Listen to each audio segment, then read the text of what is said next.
Shalom Tuhan yang melampaui segala akal selalu menyertai kalian. Dan juga tidak lupa Shalom Israel.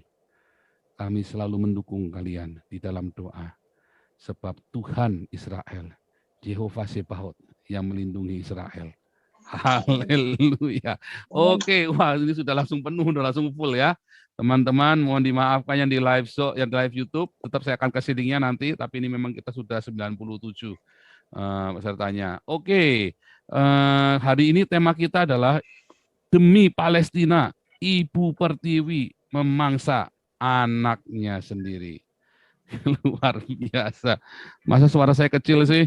Suara bagus loh. Tolong ini teman-teman sudah bisa nyalakan mikrofonnya sendiri ya. Tapi tolong jangan nyalakan kalau nggak bicara. Bagus Pak. Bagus ya. Oh bagus dong. Ini mikrofon mahal ini. Bagus. Oke, kita mulai dari lengkingan rakyat jelata dengan sejuta toa dari yani Opung Tambunan. Silakan Opung Tambunan. Wah, Opung Tambunan sekarang paling pertama ini. Silakan Opung. Opung. Wah, pertama nggak siap ini Opung nih. Lanjut ini Pak Dragon. Pak Paul, mau nanya dong Pak. Ya. Saya jadi ini nggak ada pilihan raise hand-nya loh. Kenapa ya Pak ya? Loh. Ya ini nggak apa-apa deh. Berarti lu jangan tanya dulu. Berarti lu tugas jadi ini dulu. Jadi admin dulu aja. Oke, Opung Tambunan. Silakan. Selamat malam. Selamat malam. Tuhan memberkati Pak Paul, juga sesama yang menyaksikan acara di Zoom maupun di YouTube. Maaf, saya sudah beberapa kali mencoba, nggak bisa masuk, kelewatan kuota itu Pak Paul. Jadi baiklah, temanya demi Palestina, Ibu Pertiwi memaksakan anak-anaknya. Ini sangat memprihatinkan. Pemerintah, ini pemerintah penyebabnya. Karena pemerintah kita melihat dari satu aspek agama. Ini yang berbahaya. Pemerintah sudah tidak berpedoman lagi kepada Pancasila, Konstitusi 45. Palestina itu bukan dijajah oleh Israel, keliru besar. Israel tidak pernah menjajah Palestina. Wilayah yang sekarang diduduki Palestina itu adalah wilayah Israel. Jadi kita orang-orang percaya kalau melihat Palestina atau melihat Israel, itu harus melihat secara utuh dalam konteks firman Tuhan. Sebagaimana Pak Paul buat satu narasi itu jelas sekali. Bahkan PBB sendiri tidak berkutik ketika orang Israel memaparkan di depan mereka. Mereka baru tahu sejarahnya. Jadi Palestina tidak punya hak tinggal di tanah Israel. Ingat itu, pemerintah Indonesia harus tahu, harus belajar. Jangan melawan Tuhan, jangan melawan firman Tuhan. Saya mengingatkan pemerintah Indonesia, jangan coba-coba melawan Tuhan. Kalian tidak bisa membela Palestina dengan kacamata kuda. Kalian harus melihat firman Tuhan, harus memahami firman Tuhan. Jadi sekali lagi saya menyampaikan pesan kepada pemerintahan Jokowi ini, harus berpedoman kepada Pancasila, konstitusi, bukan dalam arti kata soal perdamaian. Karena bangsa Israel tidak menjajah. Yang kedua, yang paling penting lagi adalah pemerintah harus melihat permasalahan besar di negara ini, itu yang utama. Jangan kita melihat kuman di seberang laut, sementara onta di depan mata dibiarkan. Kalau Indonesia tidak mau terpuruk, waspada negara ini. Khilafaisme, radikalisme, terorisme, itu yang diberantas tuntas. Laksanakan apa yang sudah dikatakan oleh Presiden sendiri, bahwa radikalisme, terorisme, intoleransi tidak boleh ada di tanah air. Dan saya memohon kepada Presiden Jokowi, dalam waktu dekat ini diharapkan Gereja Yasmin harus diberi otoritas untuk dibuka kembali. Yes. Saya kira sementara itu aja pesan singkat saya kepada Presiden Republik Indonesia. Terima kasih, Tuhan memberkati. Haleluya, amin. Setuju Pak Tambunan. Waduh, ini saya sedih sekali ya. Ini Gereja Yasmin nggak diurus, Palestina yang di seberang samudera diurusnya kayak ngurus mau kiamat. Besok mau kiamat aja. Aduh, oke ini lanjut dulu ya. Lengkingan sejuta toa berikutnya. Pak Cece.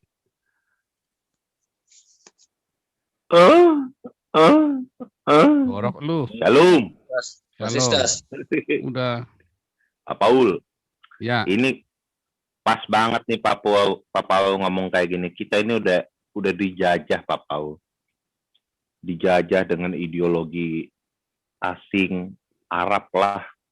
Agamanya juga agama Timur Tengah. Kita telah menjadi apa ya? Budak slave. Itu aja sih Pak Paul yang dapat saya omongin. Kita harus bangkit, jangan lagi jadi budak lah. Ampun dah. Masalahnya Pak itu aja. Cece. Ini saya bingung nih. Masalah ini saya bingung. Sekarang orang Arabnya aja udah bela Israel.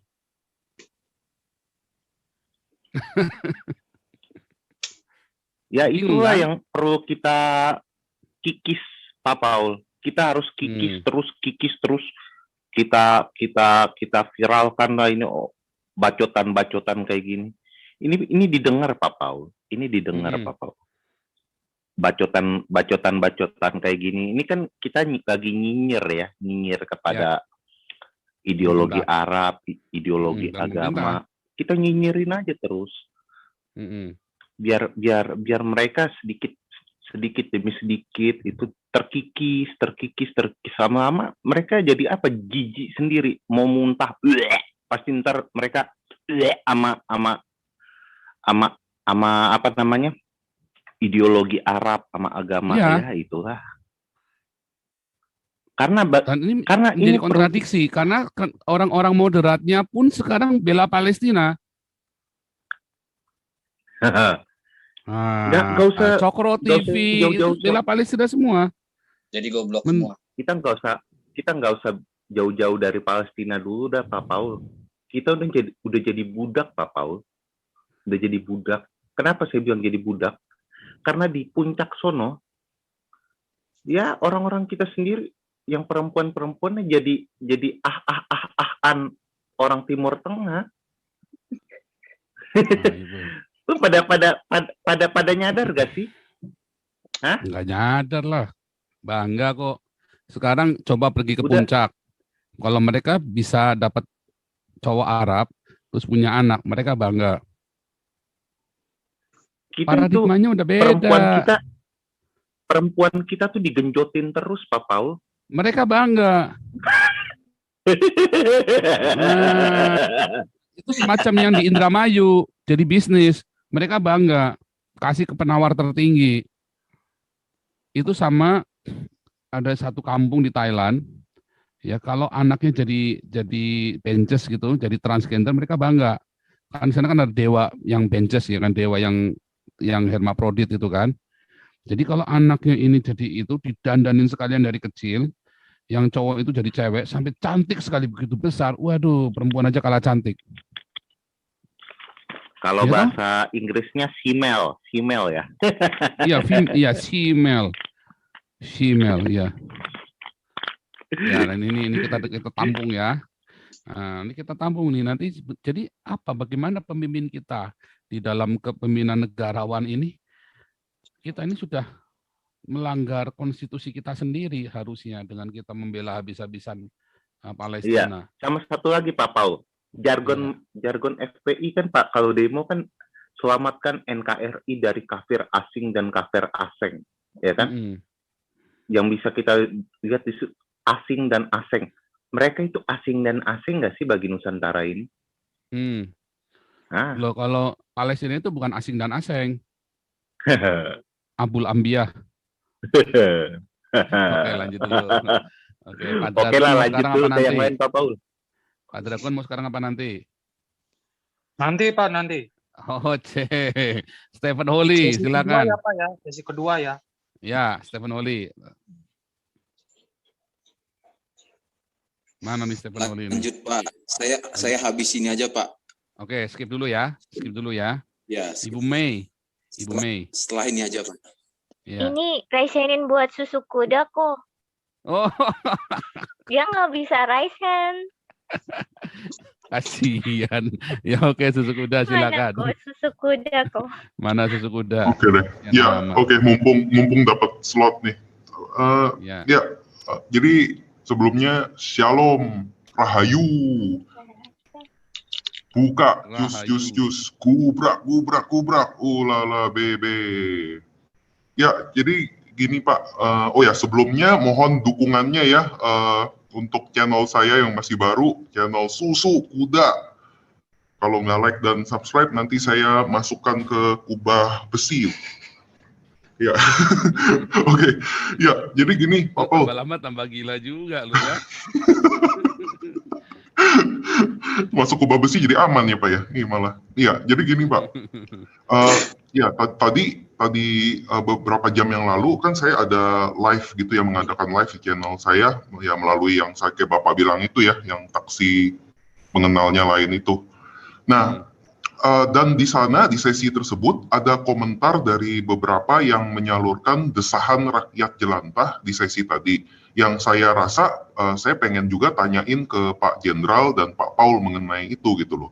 Yang pertama gini Pak, ada yang menyebut tadi peserta bilang bahwa nasionalisme ini dewasanya di tanah air kita sudah jauh sekali tergerus jika dibandingkan pengalaman beliau 30 tahun yang lalu gitu yang dia rasakan gitu ya. Dulu kata penanya itu pas bulan puasa misalnya beliau sebagai non muslim aja wah oke-oke aja gitu, maksudnya misalnya menikmati takjil bareng di area masjid bersama teman-teman yang muslim dan sebagainya gitu, semua rukun dan harmoni gitu dibandingkan dengan sekarang. Nah, itu ada lagi yang bilang juga bahwa dia tuh merasa skeptis Pak, kan saya kan bilang ke orang tersebut, saya percaya bahwa Pancasila ini adalah solusi yang terbaik untuk tanah air kita gitu Pak, dan harus ditegakkan untuk mengembalikan kerukunan dan keharmonian tadi yang orang yang sebelumnya ngomong itu. Tapi ada satu orang lagi yang bilang dia sangat skeptis mengenai itu karena dia bilang bahwa di dewasa ini sentimen agama itu melebihi ke Pancasila gitu prioritasnya di mata banyak orang gitu.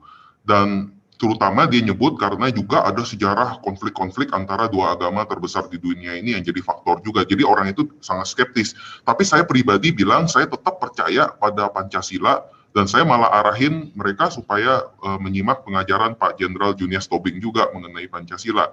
Nah, jadi intinya gini yang saya mau tanyakan dari apa yang saya dapat dari orang-orang tersebut, dari rakyat-rakyat jelantah tersebut, bagaimana tanggapan Pak Paul dan Pak Jenderal mengenai hal ini gitu, dan bagaimana supaya Pancasila ini bisa jadi yang utama dan pertama di psikis seluruh rakyat Indonesia, bukannya agama di atas Pancasila, tapi Pancasila di atas agama gitu, untuk mengembalikan kerukunan dan keharmonian seperti dulu lagi gitu. Itu menurut Pak Jenderal dan Pak Paul bagaimana? Ya, terima kasih. Itu yang mau kita bikin bukunya, Pancasila di atas agama. Iya dong. Ketuhanan yang Maha Esa itu dan kemanusiaan yang adil dan beradab itu serta persatuan Indonesia dan kerakyat yang dipimpin oleh hikmat dalam kebijaksanaan permusyawaratan perwakilan serta keadilan sosial itu berarti agama di bawah Pancasila. Kelompok-kelompok apapun di bawah Pancasila. Itu harus, itu yang mau kita bikin. Makanya saya lagi itu ya, selain dari buku yang formalnya, kita bikin buku sampingannya yaitu buku komik yang tipis ya 80 halaman, bikin mungkin kalau bukunya tahu tebal bikin dua buku supaya anak-anak muda, anak-anak remaja itu baca wayang milenial ya. Lagi kita siapin. Ya nanti orangnya nanti menghadap Pak Jenderal buat ini, buat bantu gambarin bikin komiknya, materinya dari Pak Jenderal. Kita cuci otak itu ya dengan Pancasila. Harusnya begitu, tapi nanti Pak Jenderal coba nanti akan gubrak-gubrak. Ini ke masalah kepemimpinan ya hari dia. Kepemimpinan yang kita melanjutkan tema-tema yang kemarin. Terus lanjut dulu sebentar. Ini Pak Ardiansa Bangun, silakan. Oh, oke terakhir ya Pak Hendro terakhir, lalu kita skip ya, kita skip ke Pak Jenderal. Jadi setengah jam, seperempat jam nanti Pak Jenderal menanggapi, seperempat jam untuk menanggapi, setengah jam untuk mengajar, lalu kita kembali gubrak-gubrak lagi. Ya, lalu Pak Jenderal menanggapi lagi begitu ya, supaya teman-teman selalu tercelik matanya. Ya, boleh berbeda, tapi kasih data dan ngomong yang sopan. Ya, jangan menyerang pribadi ya. Oke, ini Pak Ardiansyah bangun, lalu kembali ke Stefan Sirait ya, Stefan Holi ya. Oke, Pak Ardiansyah silakan. Om Swastiastu. Om Swastiastu. Shalom. Ya. Ini Pak, ya tadi pagi ada. Halo. Pak Ardiansyah. Baik. Jadi gini Pak, tadi pagi ada teman saya pendeta juga ngirim saya WA mengenai kejadian yang ada di Bandung itu. Saya juga belum tahu beritanya, tapi saya dikasih video sama beliau. Itu menggunakan fasilitas negara. Ya, fasilitas negara untuk untuk mendukung Palestina gitu ya. Ya itu sah-sah saja menurut saya. Tapi dari saya lihat dari video tersebut adalah mencerminkan satu hal yang nggak perlu juga digunakan seperti itu gitu. Mencerminkan satu bobroknya Pancasila itu sebetulnya, bahwa kita sedang memusuhi, menemani teroris, tapi memusuhi orang. Kita belum tahu nih siapa yang di pihak apa yang dikutuk oleh negara ini. Kita juga nggak tahu perbuatannya kah atau apanya. Tapi itu sebenarnya nggak pantas juga sebelum melihat semua apa yang terjadi di sana begitu. Jadi saya melihat sedih juga, saya nangis juga tadi pagi meneteskan air mata. Saya melihat video itu bahwa Pancasila dirongrong begitu rupa dan tidak lagi Pancasila kita itu berkurang. Bahkan ada beberapa juga video yang saya diberikan sama teman saya yang menyanyikan lagu kebangsaan di Jogja itu juga ada yang mengkritisi, ada yang menginikan gitu. Jadi seakan-akan semuanya ini Pancasila ini mau diberhangus atau bagaimana? Ini kita nggak ngerti juga sama pemerintah ini. Abu-abu kayaknya sepertinya gitu. Jadi ini mohon juga sama Pak Jenderal untuk menjelaskan pertanyaan saya ini adalah satu pertanyaan buat Pak Jenderal juga. Apakah pemerintah ini masih berpihak kepada Pancasila atau mau mengubah Pancasila? Begitu Pak. Tuhan kiranya memberkati kita Pak. Biar Pak Jenderal yang jawab. Oke Pak Stefan Holi. Pak Stefan Holi silakan. Mikrofonnya belum nyala. Ya, shalom, Om Swastiastu semuanya. Swastiastu. Ya, ini temanya adalah tentang Ibu Pertiwi memangsa anak bangsa. Ini kan udah ada 2 korban ya dari orang kita yang mereka ceplos-ceplos di TikTok. Ya saya nggak tahu perkembangan yang kedua apakah berhasil diciduk atau enggak.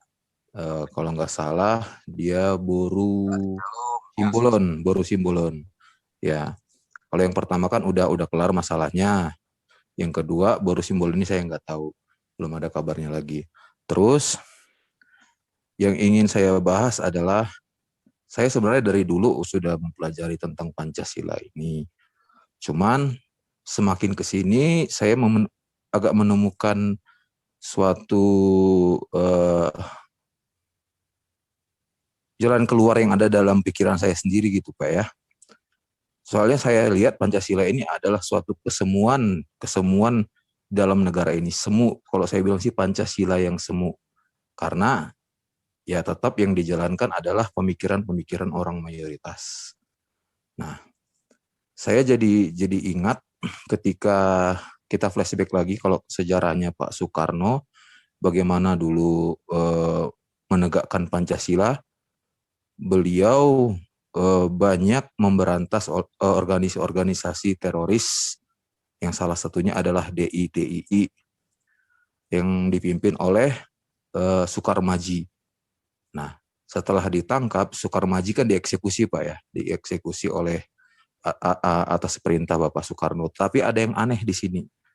Ya mungkin karena persaudaraan Muslim Brotherhood gitu Pak ya. Bapak Soekarno itu menangis ya mungkin karena Sukarmaji ini dianggap adalah salah satu pemimpin bagi dan sahabat juga bagi Soekarno lah kalau dibilang, dan bisa dikoreksi kalau perkataan saya juga salah gitu ya Pak ya. Ya dari cerita ini ya kita lihat memang Muslim Brotherhood ini bagaimanapun juga akan menjadi salah satu yang landasan utama di negara ini, tetapi Pancasila digunakan oleh mereka untuk merangkul negara-negara Barat. Ya kalau dibilang mereka menyembunyikan apa yang terjadi di Indonesia, tetapi mereka mempergunakan Pancasila untuk menunjukkan bahwa Indonesia ini adalah negara paling toleransi di dunia. Dan itu bisa kita lihat bagaimana pejabat-pejabat ini ketika diundang ke negara-negara lain, mereka banyak berbohong gitu Pak. Ketika Bima Arya diundang ke Vatikan, ke Italia, dia berbohong dan mengatakan Kota Bogor adalah salah satu kota yang toleran di Indonesia. Nah, ini sih kalau saya lihat Pancasila sih udah, menurut saya merupakan ideologi yang semu lah kalau saya bilang. Saya malah lebih setuju, ya ini kan berbeda pendapat itu hal biasa. Saya malah lebih setuju ketika Pak Prabowo mengatakan Indonesia ini cocok dengan otoriter lembut. Saya nggak tahu apa maksudnya, dan ini kan merupakan politik Pak ya. Hanya beliau yang mengerti apa yang ada di pikirannya gitu. Pak Prabowo mengatakan Indonesia ini cocoknya dengan pemerintahan yang otoriter lembut. Otoriter lembut itu seperti apa saya nggak tahu. Nah itu bisa dijelaskan oleh Bapak Jenderal Tobing ya. Nah lanjut Pak. Nah baru-baru ini Cokro TV mengeluarkan isu Pak. Isu tentang Kristen Zionis. Nah ini yang mau saya tanyakan, bagaimana pendapat Pak Paul. Tadi Pak Gilbert udah menyampaikan pendapatnya dan menyanggah dari video Cokro TV. Denny Siregar dan Ade Armando saya lihat kesini-sini mulai menyerang kekristenan dengan pendapat mereka. Nah, terus ada informasi Pak, kalau tadi baru terjadi insiden di Israel, 2 pasukan IDF ditusuk oleh orang Palestina. Ya, itu saja sih yang bisa saya sampaikan malam hari ini. Ya, bisa selanjutnya Pak. Terima kasih. Ya, itu nanti yang Kristen Zionis kita jawab hari Rabu ya. Mudah-mudahan Ibu Koni kembali bergabung dengan kita, dengan Ibu Monique Reikers. Ibu Monique Reikers standby, tapi maksudnya supaya rame nanti hari Rabu. Jumat kalau jadi dengan Pak Ramzi Israel, kalau jadi. Jumat ini Pak Habibie sedang lobikan buat kita ya. Ibu Koni sudah confirm Pak Paul. Wih, mantap. Oke, Rabu confirm ya. Kita bicara masalah Kristen Zionis, tapi kita lagi jawab solusinya apa dong? Ya, oke. Anyway, jadi sekalian pengumuman hari Rabu kita dengan Ibu Monique Reikers, Ibu Koni dengan Pak Jenderal, dengan Pak Putih sekalian untuk bicara tentang Kristen Zionis, solusi. Ya, bahwa Indonesia ini terjebak di antara Hamas dengan Fatah. Ya. Oke.